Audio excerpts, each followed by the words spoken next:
وہ عظیم ہمارے عاجب ہے، یہ وہ ہمارے بڑے بزرگ ہیں، اکابر ہمارے حضرت سعید المسیب، یہ سعید التابعین بھی ہیں، عظیم الشان مدینہ طیبہ کے باشندہ ہیں۔ وہ فرماتے ہیں اللہ کی عزت کی قسم 50 سال تک مدینہ طیبہ رہا مگر کبھی اذان نہیں ہوئی پہلے میں مسجد نبوی میں پہنچا۔ 50 سال تک اذان سے پہلے پہنچا، مانا ہو بھی کہا مسجد نبوی۔ اللہ کرے ہر خوش نصیب کو مسجد نبوی کے سجدے نصیب ہو جائے۔ آقا نے فرمایا من قصد الی مکہ تھا ثم قصدنی فی مسجدی کتبت لہ حجۃ مبرورۃ۔ جو مکہ شریف کا حج کرے اور پھر مدینہ طیبہ کی مسجد نبوی میں آئے اور 2 رکعت نفل پڑھے تو ہر 2 رکعت کے بدلے 2 حج مقبول کا ثواب۔ کعبے کا نام تک نہ لیا طیبہ ہی کہا، کعبے کا نام تک نہ لیا طیبہ ہی کہا۔ پوچھا جب کسی نے کہ لہجت کدھر کی ہے؟ سبحان اللہ، مدینہ طیبہ ہے۔ آقا علیہ الصلوۃ والسلام کی رہ گزر ہے مدینہ طیبہ، ان کے گلی کوچوں میں پھرنے والوں کو سلام کرو۔ وہاں کا ایک ایک لمحہ قیمتی ہوا کرتا ہے۔ ریاض الجنہ ہے، اصحاب صفا ہے، محراب رسول ہے، منبر نبی ہے، اللہ اللہ بخاری میں حدیث ہے۔ آقا فرماتے ہیں ماں پہلا بیٹی و منبری روضۃ من ریاض الجنہ، میرے گھر اور میرے منبر کے درمیان جو زمین کا حصہ ہے وہ جنت کے باغوں میں سے ایک باغ ہے۔ اعلیٰ حضرت کے بدلے بھائی استاد زمن کہتے ہیں جنت بھی لینے آئے تو نہ چھوڑے یہ گلی،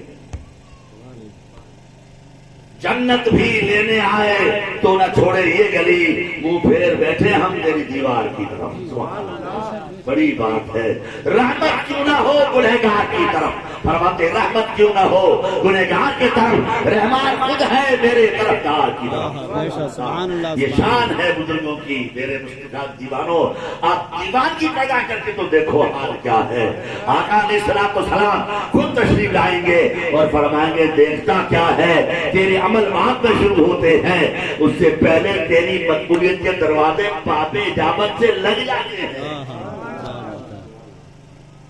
محفلوں میں آیا کرو، قرآن و سنت کے بیانات علماء کی زبانی سن کر کے اپنی ایمان کی تجوری کو محفوظ کر کے جایا۔ یہ معمولی چیز نہیں ہے، یہ کوئی حجر اسود ہے، طواف کعبہ شریف ہے، مدینہ طیبہ کی حاضریاں ہیں، عرفات ہے، منی ہے، مزدلفہ ہے، یہ پیدل چلنا ہے، یہ گم ہو جانا ہے، یہ راہ ادھر تکتے پھرنا ہے، بھوک پیاس برداشت کرنا ہے، سہولیت کے باوجود شدت حرارت کا مقابلہ کرنا ہے، یہ وہ نعمتیں ہیں۔ آقا فرماتے جو مکہ شریف کی گرمی پر صبر کرے وہ قیامت میں میرے قریب کا پڑوسی بنے گا۔ ان کو علم ہے کہ تکلیف ہوگی، چاہے کتنی اچھی سہولت ہو، اس میں کوئی شکلی سہولت نہیں گورنمنٹ کرتی ہے، مگر ہونے والوں کو تکلیف ہوتی ہے۔ وہاں تکلیف نہیں ہوتی، حج میں اگر تکلیف نہیں، اگر سفر میں تکلیف نہیں تو پھر کب تکلیف آئے؟ وہاں لوگ رونا بھی روتے اپنا، ارے صاحب ہمارے ہوٹل والوں نے فروٹ نہیں دیا، جیسے یہ فروٹ سے دور ہوتی نہیں۔ میں نے مدینے میں ٹوکا، میں نے بے وقوف یہاں رونا روتا ہے، تجھے پتا نہیں ہے کہ شہر میں ہے 3 پتھر باندھے اسی شہر میں میرے آقا نے بزرگ۔ آج تمہیں 3 ٹائم کھانا ملتا ہے اور تو کہتا فروٹ نہیں ہے۔ میں تجھے جانتا ہوں ذاتی طور پر کہ تیرے گھر میں کتنے فروٹ رہتے ہیں کھانے کے وقت میں، اللہ کے فضل و کرم سے میں نے تیرے گھر کھانا بھی کھایا ہے، تجھے غیرت نہیں آتی، تو یہاں شکوے کرتا ہے۔ یہ کیوں نہیں سمجھتا کہ اگر اس کی لاپرواہی صحیح یا کوتاہی صحیح یا غفلت صحیح یا انجانے میں صحیح یہ ایک رحم کا کھانا نہ ملا ہے کہ یہ پاپا بھی تو مدینہ طیبہ کا ہے۔ آپ کی دعاؤں سے میں کئی بار عمرے اور حج کرایا۔ دعوت والے مجھے پوچھتے، میں نے مجھے مت پوچھو، میں کبھی عیب و نقص ہندوستان کے کھانوں میں نہیں نکالتا، یہاں کون نکالے گا؟ کوئی نہیں کہہ سکتا کہ اس کے یہاں کیا بنی ہے، مجھ سے پوچھو گے میں دوں گا اس سے اچھا میں انتظام میں نے کہیں دیکھا۔ سبحان اللہ. ہمیں تو تعریف آتی ہے اس کا ٹال چلے نہ چلے یہ جانے یہ اس کی قسمت ہے. ہمیں جو تو بیچارے نے بہت ساری سہولتیں عطا فرمائی. سبحان اللہ. یہ کیا کم ہے مدینہ طیبہ میں کھانا پانی وقت پر مل جائے. یہ کیا کم ہے آقا کے دربار میں جائیں اور 2 وقت کا کھانا مل جائے.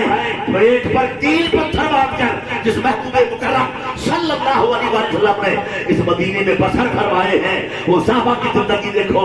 حضرت طیبہ طاہرہ سیدہ ظاہرہ فاطمہ الزہرا رضی اللہ تعالی عنہ کی حیات کو پڑھا.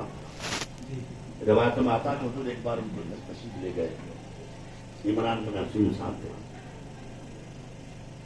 سیدہ کے درے ولایت پر کھڑے ہو کر سلام فرمایا. اندر سے عرض کیا حضور اور کوئی ساتھ من آ گیا کون ہے کہ میرے ساتھ ایک اور عمران بن حسین. کیا رک گیا چشمان نبوت سے آنسو آ گیا. کیا ہوا آج روک دیا میری بیٹی نے گھر میں اندر آنے نہیں دیا. فرمایا کیا ناظرہ ہے. حضور قریب تر گئے تو سر ولایت باہر نکالا. آج کے حضور پردہ پوشی کا معقول انتظام نہیں. نور کی چادر نور کی کملی نوری چادر نبوت کے توشے نبوت پر رہتی تھی.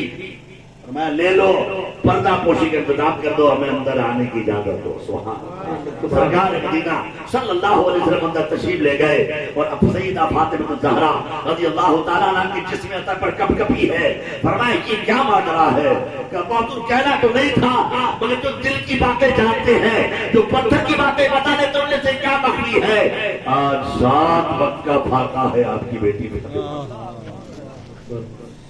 کون ہے ہماری ایسی بہن جو ایک ٹائم کا کہیں پھاکا ہوا ہو گلے شکوے نہیں. بیٹی ان کی ہے کہ ہاتھ بڑھا دے تو جنت کا بنا بنایا کام ان کے گھر.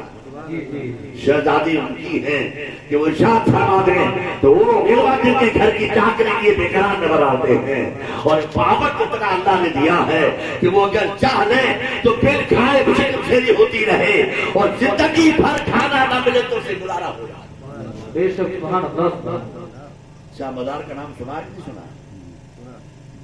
سید بدیع الدین قطب مدار سنا ہے نا. 596 سال عمر ہوئی. کتنی؟ مدینہ شریف پہنچے. سید ہے دربار حضور کھانا اپنے ہاتھوں سے نہیں کھلاؤ گے تو نہیں کھاؤں. یہ شاہ مدار وہ ہیں جنہوں نے مسجد اقصی میں 22 سال تک تہجد کی نماز مسجد اقصی میں جنہوں نے پڑھی.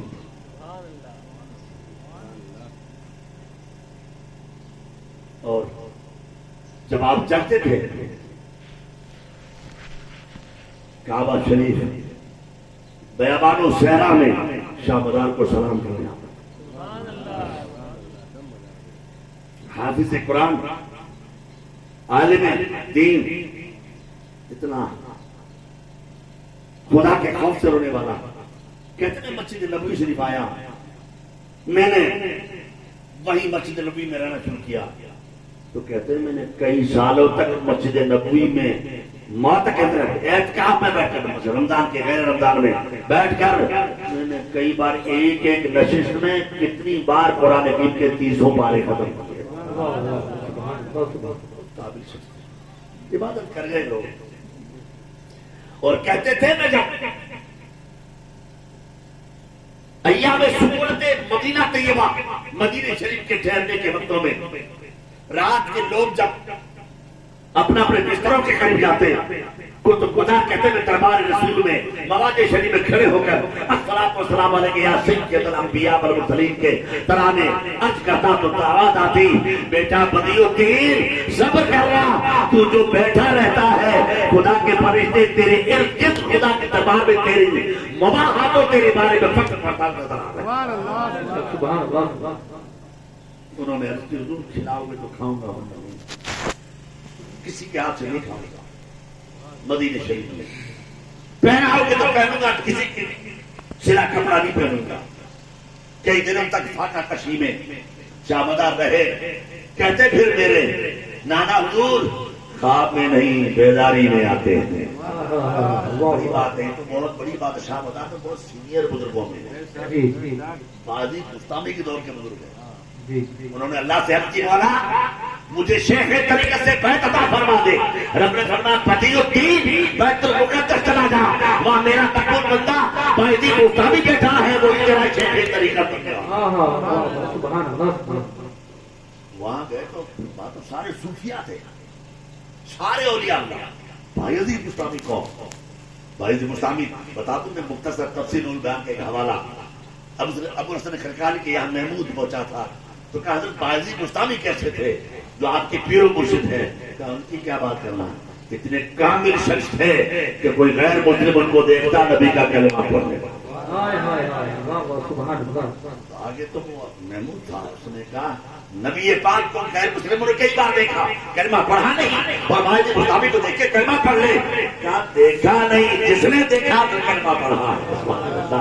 میرے آقا کو دیکھا نہیں, نبوت کے چہرے کو نور پر نور و رحمت کے پردے پڑے رہتے تھے, اور جس نے پردہ آقا دیکھا کپڑے پھاڑے کلمہ پڑھ کے مصطفیٰ کے دامن کا بستا ہو. تبھی تو دوستو ایک بار مدینہ کے یہ باب حضور کی حاضری ہوئی, زور سے کہہ دو سبحان اللہ. آپ سمجھ رہے میری بات؟ جی.